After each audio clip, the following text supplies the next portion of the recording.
जोहार नमस्कार, मैं नंदलाल कुम्हार टाना। आज मैं आपको बताने जा रहा हूं कि किस तरह से बाहरी व्यवस्था, बाहरी लोग और धर्म आदिवासी समाज को बांट के रख दिया। एक दूसरे पर जान से मारने तक की बात पहुंच रही है।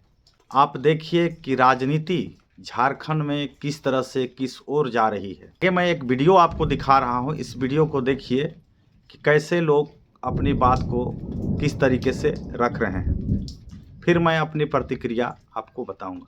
बंधु दादा को आप कहिएगा कि बंधु दादा आदिवासी का आरक्षण को ईसाई को मिलना चाहिए कि नहीं, तो कुछ नहीं बोलेगा।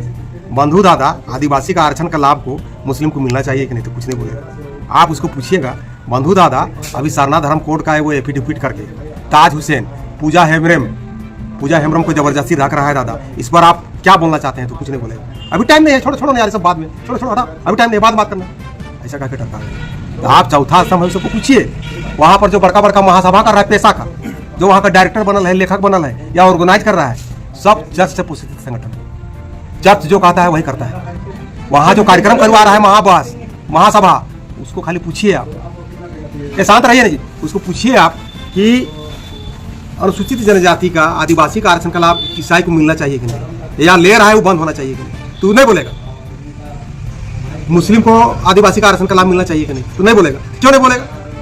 तो कौन औकात से महासभा कर रहा है और महाभास कर रहा है और कहता है कि सोमा को बोला, उसके जुटा बैठो एक जगह। कैसे बैठेगा? सोमा से साथे बैठने के लिए सबको पहले 7 जन्म सोचना पड़ेगा। और सबसे पहले सोमा से बैठने के से पहले आपके चैनल के माध्यम से सब कान खोल के सुन ले। जितना भी महाबहस और महातास और पेशा कर रहा है ना, वो सब एक लाइन में जनता के पास चैनल के माध्यम से बात बोले कि अनुसूचित जनजाति का आरक्षण का लाभ धर्मांतरित ईसाई को और मुस्लिम को जो मिल रहा है वो बंद, तब जाकर सोमा बैठेगा। अरे तो कैसे बैठेगा? अब कैसे मानेंगे वो आदिवासी की हितैषी है? सब आरक्षण का लाभ ईसाई और मुस्लिम ले रहा है। अब तो आप यहो कर रहा है कि एक को सरना धर्म का एफिडेविट बना के आदिवासी को रखना शुरू कर दिया। इस पर ही सब ना बंधुती क्यों बोलता है, ना पेशा वाला जो करवाता है सभागार में डायलिसिस में, वो सब बोलता है। क्यों नहीं बोलता है? पूछिए सबको। मजाक बना कर रखा हुआ है, आदमी को धूर बना रहा है, ये करेंगे वो करेंगे। पेशा एक पर आपसे सलाह लेने के लिए अगर बुलाएंगे तो नहीं जाएंगे आप? पेशा एक पर सलाह लेने के लिए अगर जाना होगा हमको, तो आपका चैनल के माध्यम से हम जाएंगे। और वो सब हमारे साथ बैठने लायक है? हमारे साथ सब बैठने लायक एक भी नहीं है। वो सब चर्च का एजेंट करता है, दलाली करता है। चर्च मंथली पैसा देता है, सोमा को देता है क्या? पहले उसको पूछिए कि जनजाति का आरक्षण का लाभ ईसाई और मुस्लिम को मिलना बंद हो। अगर ये बात बोलेगा तो सोमा उस सबके साथ बैठेगा। और तो वो सबसे बेसिक दुश्मन हुआ है हमारा। आप वो लोग ईसाई का एजेंट बोलते हैं, आपको आरएसएस का एजेंट बोलता है। हाँ, माने अपना हम धर्म कर्म पूजा पाठ कर्म गीत गोविंद करे, हम आरएसएस का आरक्षण खा रहे हैं। आरएसएस का दलाल हो गया है। और किसका दलाल हो गया है? हम आपके चैनल के माध्यम से कूला डंका की चोट पे करें। भारत सरकार, केंद्र सरकार और राज्य सरकार कतरो कोनो नियम बना देवे। मूल जनजातियों का तभी विकास होगा जब आदिवासियों का, जनजातियों का आरक्षण का लाभ ईसाइयों और मुस्लिमों को मिलना बंद हो। और ये बात आप सबसे बोलवाइए, बंधु दादा से बोलवाइए, जो कौन सभा महासभा करवा रहे हैं, नाम नहीं ले रहे हैं, उससे बोलवाइए। अपना सर समाज को बचाने का ठिकाना नहीं है, ईसाई के चमचागिरी करने चले हैं। तो बंधु दादा ईसाई है एक नंबर का, कोर्ट का हमारे पास कागज है, क्या बात करेंगे हमसे जी? वो नाम नहीं जान रहा है, सब जान रहा है। आदमी को कैसे गुमराह करेंगे, कैसे वोट डालेंगे, इस सब का मनसा पकड़ लिए। और आपके चैनल के माध्यम से हम ये भी बताना चाह रहे हैं कि आने वाला दिन में जब बंधु तिर्की और ईसाई से पोषित संगठन, उससे साठगांठ करने वाला संगठन अब थक जा रहे हैं हम लोग का आंदोलन से और हम लोग का बाइट के मुद्दा से, तो आने वाला दिन में बंधु तिर्की के खिलाफ अगर कोई बात बोलिएगा नहीं, तो आपको मारेगा या आदमी लगा कर मरवाएगा। और उस दिन का बाइट में क्योंकि ऑनलाइन था, वो बोलबो की ये बात, तो आपके चैनल के माध्यम से ये बात जान ले। हम लोग कहे को जनजाति सुरक्षा मंच के कार्यकर्ता है, मेघा है, संदीप है, सोमा है, सनी है, अंजलि है, राजू है, प्रकाश।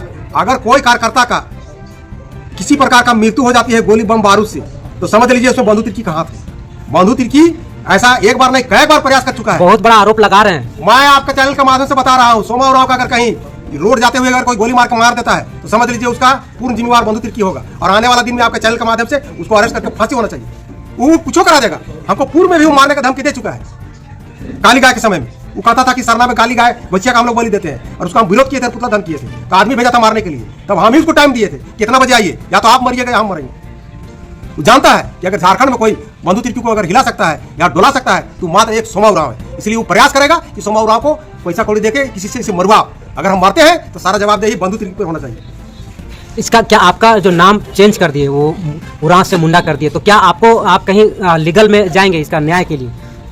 हम कहीं नहीं जाएंगे, आपके चैनल के माध्यम से बता दे रहे हैं। आने वाला दिन के लिए भी हम चर्च का एक पोथली खोलेंगे क्या खोलेंगे? एक को पुतली खोलेंगे। और चूंकि चर्च बंधु दादा ईसाई है, कागज पहले आदिवासी को समझता था, आदिवासी का दिग्गज नेता।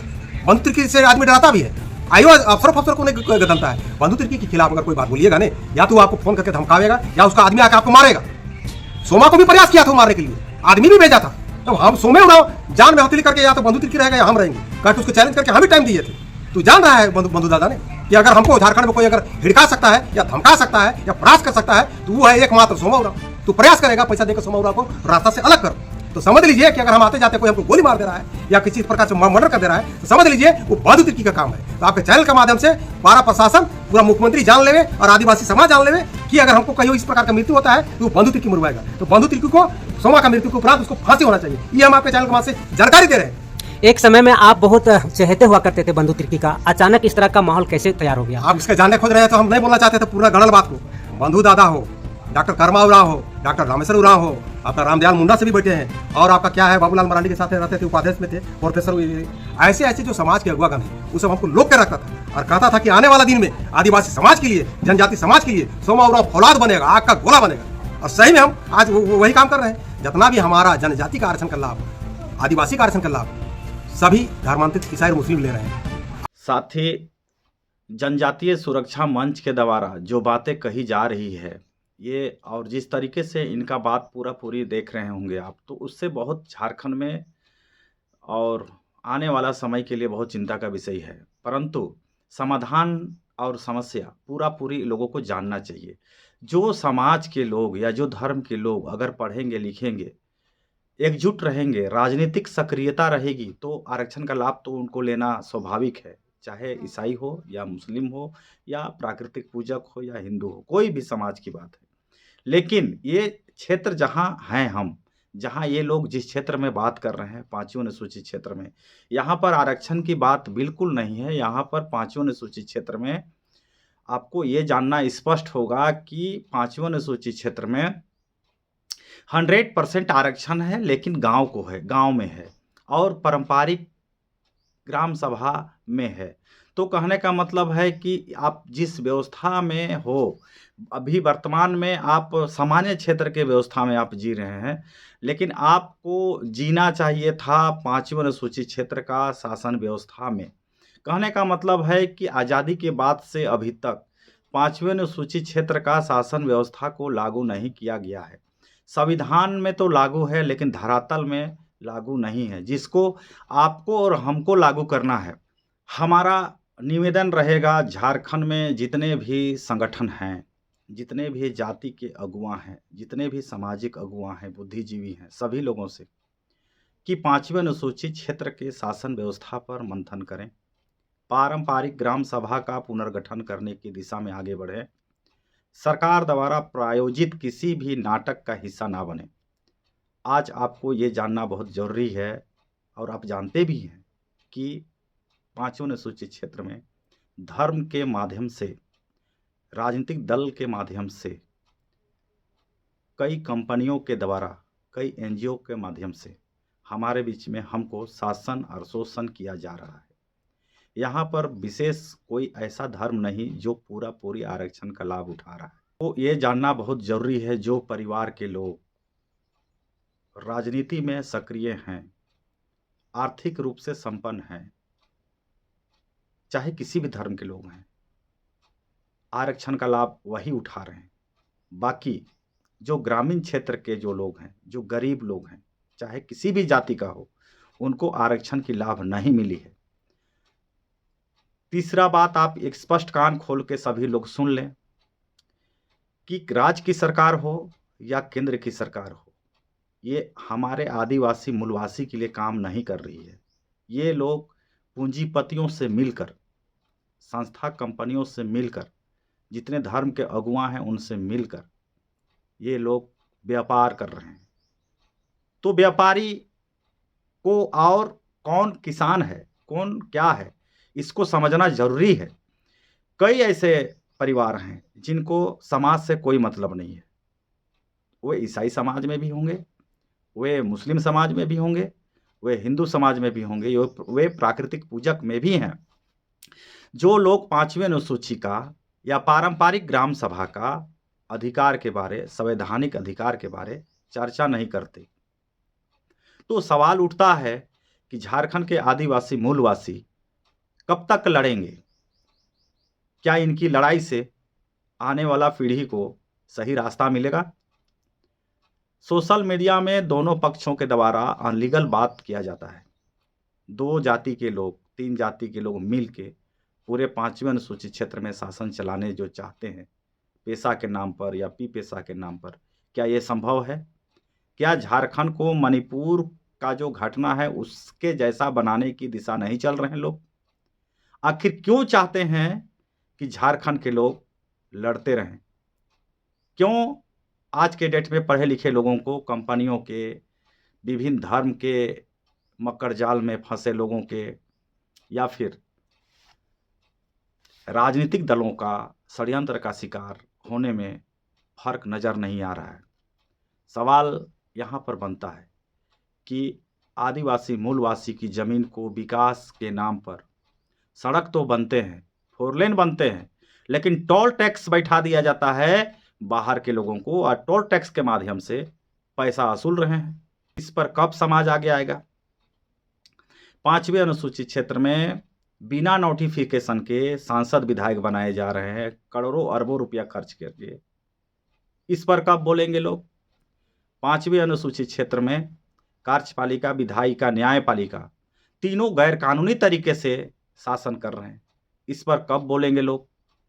5वें अनुसूचित क्षेत्र के लोगों को क्या कभी उनके खेत तक पानी कृषि कार्य करने के लिए नहीं दिया जाएगा? 5वें अनुसूचित क्षेत्र में क्या पंचायतों पर कोल्ड स्टोरेज नहीं बनेंगे? 5वें अनुसूचित क्षेत्र के लोगों के लिए क्या एमएसपी गारंटी कानून, कृषि न्यूनतम समर्थन मूल्य क्या कानून नहीं बनेगा? क्या केंद्र में सरकार या राज्य की सरकार किसानों के हित में कभी कोई कानून की ओर आगे बढ़ा? क्या किसानों को सिर्फ आरक्षण का लाभ नौकरी में मिलेगा? क्या सरकार पूरा सक्षम है सभी लोगों को नौकरी देने में? क्या सरकार सक्षम है सभी लोगों को रोजगार देने में? 5वें अनुसूचित क्षेत्र में जमीन आपकी लग रही है, ठेकेदार यूपी बिहार से आ रहे हैं, क्या ये हम झेलते रहेंगे? 5वें अनुसूचित क्षेत्र में वैकेंसी सरकार के द्वारा निकाली जा रही है, लेकिन नौकरियां बाहर के लोगों को दिया जा रहा है, क्या इस पर चुप रहेंगे? 5वें अनुसूचित क्षेत्र के लोगों को आर्थिक रूप से किस तरह से पंगु बनाया जा रहा है, क्या इस पर लोग चुप रहेंगे? क्या हर एक चीज़ में लड़ाई ही एक समाधान है? क्या 5वें अनुसूचित क्षेत्र के लोग जल जंगल जमीन को बचाने के लिए रैली जुलूस करते हुए रहेंगे? क्या 5वें अनुसूचित क्षेत्र के आदिवासी मूलवासियों का सामाजिक जमीन को लैंड बैंक बनाकर लूट लिया गया, क्या इस पर चुप रहेंगे? क्या 5वें अनुसूचित क्षेत्र के लोगों को, अनुसूचित क्षेत्र के आदिवासी मूलवासियों की सामाजिक जमीन को निजी कंपनियों को 1 रुपया की रजिस्ट्री में बेच दिया गया, क्या आप चुप रहेंगे? क्या झारखंड के सामाजिक अगुवा या जातिगत अगुवा या धार्मिक अगुवा जो लोग हैं, क्या इनको ये सब चीज़ नज़र नहीं आता? कुछ लोग राज्य सरकार के पक्ष में बात करते हैं, कुछ लोग केंद्र सरकार के पक्ष में बात करते हैं। क्या जितने भी सरकार हैं आदिवासी मूलवासी के हित में कोई काम किया या कोई काम करना चाहते हैं? अगर सरकार तो केंद्र में भी है, राज्य में भी है, सब चाहे कि आदिवासी मूलवासी के लिए अगर काम करना है तो बिना खर्च के, बिना बजट के एमएसपी गारंटी कानून किसान के हित में क्या नहीं बना सकते हैं? अगर बना सकते हैं तो बनाते क्यों नहीं? आज़ादी के 75 वर्षों तक, 80 वर्षों तक हम शासन और शोषण हो रहे हैं और हम कहते हैं हम पढ़ा लिखा बुद्धिजीवी मंच है, तो फिर किस तरह का बुद्धिजीवी मंच है आप? ग्रामीण क्षेत्र आज भी विद्यमान विधि रूढ़ी प्रथा को फॉलो करता है, जिसके तहत आदिवासी मूलवासी को आरक्षण मिलता है। जिस दिन विद्यमान विधि रूढ़ी प्रथा को लोग छोड़ देंगे, आपको हर आरक्षण से वंचित कर दिया जाएगा। इस बात को कान खोल के रखना चाहिए। तो समाज इतना कमज़ोर हो चुका, लोग इतना टूट गए, जाति के नाम पर, धर्म के नाम पर, संस्थाएं के नाम पर, कंपनी के नाम पर, राजनीतिक के जरिए, कि हम आने वाला दिन में क्या होगा कहना बड़ा चिंता का विषय है। इसीलिए हमारा गुजारिश रहेगा दोनों संगठन से और सभी धर्मों के लोगों से, साथ ही झारखंड के भारत के आदिवासी मूलवासी सभी लोगों से हमारा गुजारिश रहेगा कि संविधान में प्रदत्त अधिकार के लिए आपको आगे आना चाहिए। इससे पहले आपको संविधान को पूरा पढ़ना चाहिए, पढ़कर समझना भी चाहिए। ठीक है, आप इसलिए आज गरीब हो, एकजुट नहीं हो, इसके पीछे कारण हमारा शिक्षा है। हमारा जितने भी धर्म हैं, आपको गलत दिशा में ले गए, आपको अपना कठपुतली बना दिया है। आप जो बातें बोल रहे हैं, ये आप चिंतन मंथन करते हुए अपने आने वाला पीढ़ी के लिए बोलें और उसके लिए कार्य करने का ज़रूरत है, आगे बढ़ने का ज़रूरत है। ये ना कि किसी भी राजनीतिक दल, किसी भी धार्मिक संगठन, किसी भी कंपनी, किसी भी उद्योगपति के इशारे पे नाचना आपके लिए, आने वाला पीढ़ी के लिए बहुत नुकसानदेह होगा। आज के लिए इतना ही। जोहार, नमस्कार, धन्यवाद।